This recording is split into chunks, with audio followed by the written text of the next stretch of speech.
വ്ളോഗ്സിന്റെ പുതിയൊരു വീഡിയോയിലേക്ക് സ്വാഗതം.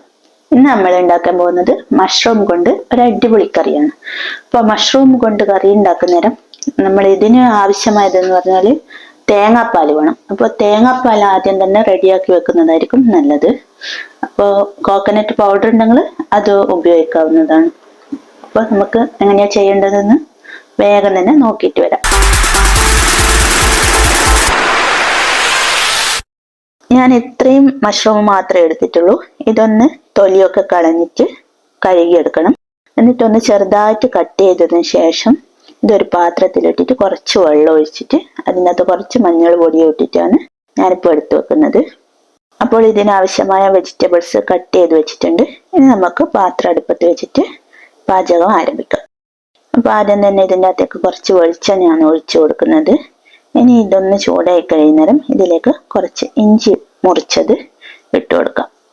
ഇനി ഇതിൻ്റെ അകത്തേക്ക് കുറച്ച് വെളുത്തുള്ളിയും കൂടി ചേർത്തിട്ടൊന്ന് നന്നായിട്ട് ഇളക്കി കൊടുക്കാം. ഇനി ഇതിലേക്ക് വേണ്ടത് പറഞ്ഞാൽ സവാള.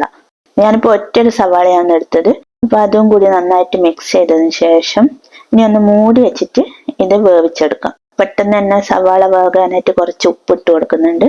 ഇനി ഇതിൻ്റെ അകത്തേക്ക് ചേർക്കുന്നത് മഞ്ഞൾ പൊടി, പിന്നെ നമ്മൾ സാദാ മുളക് പൊടി, പിന്നെ കുറച്ച് മല്ലിപ്പൊടിയും അതുപോലെ തന്നെ കുറച്ച് ഗരം മസാലയാണ് ചേർക്കുന്നത്. എല്ലാം നന്നായിട്ട് മിക്സ് ചെയ്തതിന് ശേഷം ഇതിനകത്തേക്ക് നമ്മൾ നേരത്തെ മുറിച്ച് വെച്ച തക്കാളിയും കൂടി ചേർക്കാം.